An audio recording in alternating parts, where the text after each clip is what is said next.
क्या आपने भी कभी नोटिस किया है कि कुछ मूवमेंट्स क्यों इतने ज्यादा पावरफुल फील होते हैं? नॉट बिकॉज उस मूवमेंट में हम क्या कर रहे होते हैं, बट बिकॉज उस मूवमेंट में हम कैसा फील कर रहे होते हैं। बिना वर्ड्स के हम कम्युनिकेट कर रहे होते हैं और यही इंटीमेसी का रियल गेम है। बट 90% लड़के ना यहीं पर सेम गलती करते हैं, वो इंटीमेसी को सिर्फ फिजिकली समझते हैं। बट एक लड़की के लिए डीप इंटीमेसी का मतलब होता है trust, control, surrender, exchange energy और साइकोलॉजिकल रिस्क, सब कुछ इन्वॉल्व होता है। ये वो एक एक्ट है जहां पर वल्नरेबिलिटी डोमिनेंस से मिलती है और पोलैरिटी इतनी ज्यादा रियल होती है ना कि इग्नोर ही नहीं कर सकते। जैसे कि सपोज करो, अगर मैं अपना फोन अनलॉक करके किसी के हाथों में देता हूं ना, तो मेरे लिए तो वो सिर्फ एक फोन होगा, लेकिन कहीं ना कहीं उसके पास मेरी पूरी दुनिया होगी, वो कुछ भी कर सकता है। ऐसे ही वुमेन के लिए एग्जैक्टली इंटीमेसी का मतलब यही होता है, access to her inner world. और एक बार अगर आप इस साइकोलॉजी को समझ गए ना, तो आपके लिए गेम को मास्टर करना बहुत ही ज्यादा इजी हो जाएगा। किसी वुमेन को आप इजीली सीड्यूस कर सकोगे। इसीलिए दोस्तों आज की इस वीडियो में मैं आपको 5 डीप साइकोलॉजिकल स्टोइक ट्रूथ्स के बारे में बताने वाला हूं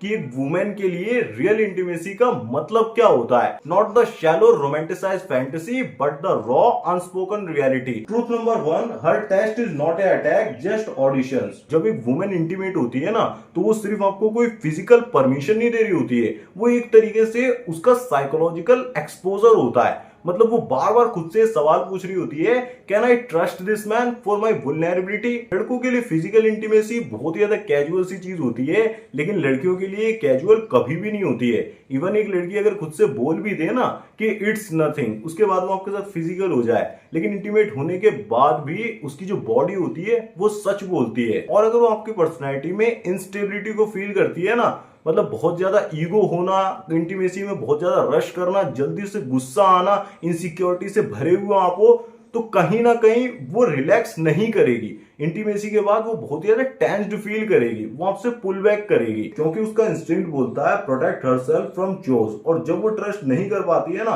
तो वहां पर लस्ट भी नहीं होता है, वो सिर्फ रिवरेंस होता है। और रियलिटी में वो आपकी बॉडी को नहीं, बल्कि आपके सेल्फ कंट्रोल को ही एडमायर कर रही होती है। और ये भी हमेशा याद रखो कि पावर को कभी लिया नहीं जाता है, बल्कि पावर को ग्रांट किया जाता है, उसे इमोशनल सेफ्टी फील करवाकर। और जो बंदा मेंटली बहुत ज्यादा प्रिपेयर्ड होता है, अपने इमोशंस पर काबू रखता है, उसकी कितनी भी लड़की चाहे ब्यूटीफुल क्यों ना हो, फिर भी फटती नहीं है। वो इजीली लड़कियों को सीड्यूस कर पाता है, और ऐसी बंदों से लड़कियां बहुत जल्दी अट्रैक्टेड फील करती हैं। और अगर आप ये सोचकर बहुत ही ज्यादा परेशान हो रहे हो ना कि उसने मेरे साथ चीट किया, वो किसी और लड़के के साथ चली गई, तो सच सुन लो मेरे भाई, उसने सिर्फ एक रोते बिलखते हुए इनसिक्योर इनस्टेबल बच्चे को छोड़ा है, और उसकी जगह पर एक हाई सेल्फ कंट्रोल वाले स्टेबल बंदे को चूज किया है। और एक लड़की की ये प्रायोरिटी होती है अपने लिए बेस्ट ऑप्शन को चूज करना। और ज्यादातर लड़कियां ना हाई वैल्यू बंदे को शेयर भी कर लेती हैं, जैसे कि उन्हें पता लग गया कि ये और गर्लफ्रेंड्स हैं इसकी, तब भी वो जिसे कहते हैं उसके साथ रिलेशनशिप में आ जाती हैं या फिर उसके साथ अटैच हो जाती हैं, क्योंकि उन्हें पता होता है कि ये सिर्फ मेरे को चांस मिल रहा है और ज्यादातर लड़कियों को नहीं मिल रहा है, और इसे हाथ से नहीं जाने देना है, क्योंकि वो अपॉर्चुनिटी रेयर होती है। जैसे कि समझ लो 90% बंदे जो हैं वो बाकी लड़कियों के पीछे भाग रहे हैं, और वहां पर 10% बंदों के पास ही सारी बंदियां हैं। वो इसी वजह से होता है क्योंकि उनके अंदर इमोशनल स्टेबिलिटी है, इमोशनल कंट्रोल है। और यही है हमारा truth number 2, emotional stability is real attraction. Attraction कभी भी लॉजिकल नहीं होता है, अट्रैक्शन इंस्टिंक्टिव होता है, जिसे एक वुमेन सिर्फ फील करती है। और जितना ज्यादा आप अपनी प्रेजेंस से उसके अंदर डीप फीलिंग्स को ट्रिगर करते हो ना, डीप में इमोशंस को पैदा करते हो, उतना ही ज्यादा वो आपसे अट्रैक्टेड फील करती है। इंटीमेट होने के दौरान वुमेन सिर्फ एक ही चीज को टेस्ट कर रही होती है कि आप कितने ज्यादा कंपोज रहते हो, कितने ज्यादा ग्राउंडेड रहते हो, या फिर आप इनसिक्योर होकर जल्दी से चीजों को आगे बढ़ाने की कोशिश करते हो, इंटीमेसी में रश करते हो। और यहां पर तो मैं भी हार गया फर्स्ट टाइम में। तो मैं भी जब अपनी गर्लफ्रेंड के साथ इंटीमेट हो रहा था ना, सेक्स की बात नहीं कर रहा हूं, फिजिकल इंटीमेसी के अंदर टच, किस, रोमांस और भी बहुत सारी चीजें आती हैं, तो वहां पर मेरे ऊपर भी इतना ज्यादा खुद पर कंट्रोल नहीं था। बेसिकली वहां पर मैंने जल्दबाजी करी, जिसकी वजह से उसने पुल बैक करा। तो यहां पर रियलिटी आप सुन लो कि ये उसके ऊपर कंट्रोल पाने का कोई गेम नहीं है, जहां पर आपका खुद पर कितना कंट्रोल है वही रियल गेम आपको जिताता है। और हमेशा याद रखो, जब एक मैन बहुत ही ज्यादा इंटेंस मूवमेंट में भी बहुत काम रहता है ना, तो वो लड़की को एक बहुत रेयर चीज देता है, सर्टिनिटी, स्टेबिलिटी। जैसे कि फेमिनाइन एनर्जी को स्ट्रॉन्ग तो फील करना होता है, तूफान को तो फील करना है, बट उस तूफान में वो आपके साथ सेफ फील करना चाहती है। और जब आपकी प्रेजेंस में बहुत ही ज्यादा स्टिलनेस प्लस इंटेंसिटी होती है ना, तब एक वुमेन ऑटोमेटिकली सरेंडर करती है, पूरी तरीके से ओपन हो जाती है। जैसे कि अगर मैं आपको एक एग्जांपल दूं, साउथ मूवीज में और काफी सारी एक्शन मूवीज में आपने देखा होगा कि जो हीरो होता है ना, वो हीरोइन के साथ खड़ा हुआ है, चारों तरफ जिसे कहते हैं लड़ाई हो रही है, फाइट सीन वगैरह चल रहा है, और वो बंदी उसके साथ बहुत ज्यादा सेफ फील कर रही होती है कि ये बंदा सबको मार देगा और सब कुछ ठीक हो जाएगा। इसी तरीके से आपकी एनर्जी काफी डेंजरस थी, काफी ज्यादा क्योर उसको फील करानी चाहिए। बट ऐसा नहीं है कि सिर्फ वो इंस्टेबिलिटी को फील कर रही है कि आपके अंदर बहुत ज्यादा इंस्टेबिलिटी है, नहीं, आपकी एनर्जी में स्टिलनेस भी होनी चाहिए, कामनेस भी होनी चाहिए। और जो बंदा इमोशनल स्टेबिलिटी को शो करता है उसे वुमेन डिजायर नहीं करती है, बल्कि उसकी प्रेजेंस में ही रिस्पॉन्ड करती है। Truth number 3, she reads your energy not body. हर लड़की ना एक साइलेंट साइकोलॉजिस्ट होती है, वो आपके वर्ड्स को नहीं, वो आपकी टोन, पॉजेस, ब्रीथ और एक तरीके से स्लो मूवमेंट्स को, जेस्चर्स को, सब कुछ ही नोटिस कर रही होती है। आप सोच रहे होते हो कि वो आपके फिजिकल अपीयरेंस को देख रही होगी, नहीं, वो आपकी एनर्जी को ही रीड कर रही होती है। और उसी मोमेंट में वो कह रही होती है, show me who you are without the mask. और जब वो आपकी स्टिलनेस को फील कर लेती है ना, तो वहां पर रिस्पेक्ट टर्न हो जाती है एक जेन्युइन कनेक्शन में। इसीलिए सबसे इंपॉर्टेंट, फेकनेस दिखाने की, फेक सिग्मा बनने की बिल्कुल भी जरूरत नहीं है। जैसे आप हो ना, उसी में ज्यादा से ज्यादा कॉन्फिडेंस बढ़ाने की कोशिश करो।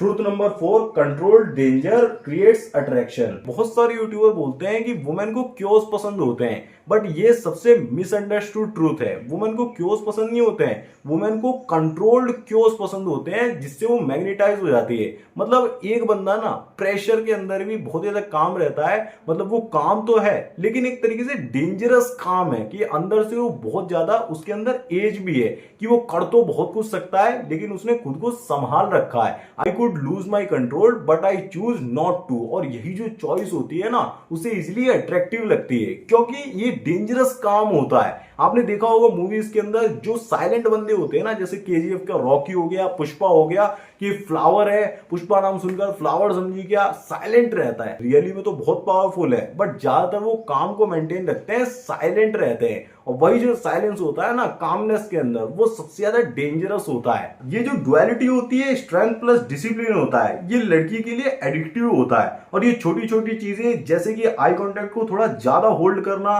टच करना, बट वहां पर रश नहीं करना, साइलेंस को भी कंफर्टेबल बना देना, ये सब उसे नेचुरली आपकी तरफ अट्रैक्ट करता है। ये कोई मैनिपुलेशन नहीं है, ये सिर्फ कम्युनिकेशन है जो कि आप कंट्रोल से करते हो। जैसे कि सपोज करो आप जिम में हो, वर्कआउट कर रहे हो, आपके बगल में आके एक बहुत सुंदर सी लड़की, मतलब अच्छी खासी दिखने में, वो वर्कआउट करने लगती है, तो अचानक से आपकी फट नहीं जाती है, आपके सेट ज्यादा तेज नहीं हो जाते हैं, इमोशंस हावी नहीं होते हैं, उल्टा जिसे कहते हैं आप नेचुरली उसकी तरफ देखते हो, स्माइल करते हो या फिर उससे बात करते हो, वहां पर कॉन्फिडेंस नजर आता है कि आप उसे नॉर्मली ट्रीट करके उससे हिले नहीं, तभी आप एक रियल मैन हो। अगर जरा सा लड़की को देखा और आपकी फटने लग गई, बहुत इमोशंस आने लग गए, उन्हें संभाल नहीं पाया, रिएक्ट कर दिया, तो समझ लो कि आपका बेड़ा गर्क होना बहुत जल्दी तय है। Truth number 5, intimacy is exchange of energy not transaction. ये एक ऐसी डीपेस्ट लेयर है जिसे अगर आपने एक बार डिकोड कर लिया ना, तो आप डेटिंग के गर्ल्स के मामले में ऑटोमेटिकली 97% बंदों से ऊपर उठ चुके होंगे। इंटीमेसी कोई रिकॉर्ड नहीं होती है, इंटीमेसी ट्रांसफर होती है, जहां पर दो नर्वस सिस्टम्स एक दूसरे के साथ ट्रस्ट और सेफ्टी को नेगोशिएट कर रहे होते हैं। अगर आप बहुत ज्यादा इनसिक्योर हो तो भी वो फील करेगी, अगर आप बहुत ज्यादा काम हो तो भी वो फील करेगी, लेकिन अगर आप बहुत ज्यादा पावरफुल हो प्लस काइंड हो, काइंड हार्टेड पर्सन हो, लोगों की रिस्पेक्ट भी करते हो और आपकी भी रिस्पेक्ट बहुत ज्यादा हाई है, सेल्फ कंट्रोल बहुत ज्यादा हाई है, तो वो नेचुरली ओपन हो जाएगी, सरेंडर करेगी। और ये कोई ट्रिक्स और टेक्निक्स का गेम नहीं है, ये एनर्जी का गेम है जिसे कभी भी आप फेक नहीं कर सकते हो। अगर आपका माइंड बहुत ज्यादा रेस्टलेस है, आप बहुत ज्यादा अंदर से इनसिक्योर हो, एंजाइटी से भरे हुए हो, रातों में नींद नहीं आती है, बहुत ओवर थिंक करते हो, तो वो इजिली डिस्कनेक्टेड फील करेगी, वो डीप में आपसे कनेक्शन नहीं बना पाएगी। बट अगर आप बहुत ज्यादा काम रहते हो, कंपोज रहते हो, रिलैक्स्ड रहते हो, चिल करते हो, मतलब शॉर्टेड हो, ऐसा नहीं कि जबरदस्ती सारी चीजों को आगे बढ़ाना चाह रहे हो, तो वो बहुत ही जल्दी अटैच हो जाएगी। क्योंकि उसके लिए इंटीमेसी का मतलब होता है, intimacy is not what happens to her, it's what awakens through her. तो वीडियो का फाइनल मैसेज कंक्लूजन यही है, हमेशा याद रखो कि अट्रैक्शन कभी भी बेडरूम में बिल्ड नहीं होता है, बल्कि अट्रैक्शन बेडरूम से पहले ही बिल्ड होता है। और आप उसके साथ क्या करते हो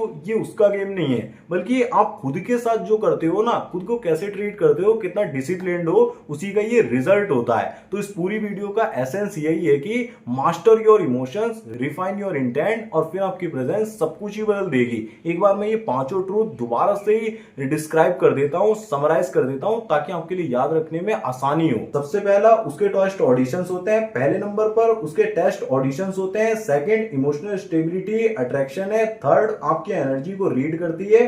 फोर्थ कंट्रोल डेंजर पोलैरिटी को क्रिएट करता है। Fifth intimacy equal to energy exchange. तो मेरे भाई ये मत पूछो कि वुमेन क्या चाहती है, बल्कि वो बनो जिसके सामने वो नेचुरली सरेंडर करे। आप जब अपने इनर गेम को मास्टर कर लेते हो ना, इनर वॉर को जीत जाते हो, तो आउटर गेम ऑटोमेटिकली आपके हाथों में होता है, आप इजीली जीत जाते हो। अगर वीडियो में दम लगाओ, ऐसा लगाओ कि आपको कुछ सीखने को मिला है, तो वीडियो को फटाफट से लाइक कर दो और जल्दी से चैनल को सब्सक्राइब कर लो, क्योंकि ऐसे मजेदार वीडियोस लाता रहूंगा। साथ ही एक ऐसे फ्रेंड के साथ जरूर से शेयर करना जो आप ही के भरोसे बैठा हुआ है, घंटा अपनी लाइफ में कुछ उखाड़ नहीं रहा है, तो उसको ये वीडियो जरूर से भेज देना। और अगर एक्चुअली में आप सीरियस हो, अब वीडियो को पूरा देख के हो, मैस्कुलिन कोर को स्ट्रॉन्ग करना चाहते हो, साथ में फेमिनाइन कोर को भी समझना चाहते हो, क्योंकि पोलैरिटी में मैस्कुलिन और फेमिनाइन होगा तभी इंटीमेसी क्रिएट होती है। तो स्क्रीन पर जो वीडियो आ रही है मैस्कुलिन कोर को स्ट्रॉन्ग करने के लिए समझाया हुआ डिटेल में, एक बार क्लिक करके देख लो। मैं आपसे उस वीडियो में, तब तक के लिए आप इस वीडियो को देख रहे हैं। धन्यवाद, जय श्री राम, अपने ध्यान रखिए, खुश रहे।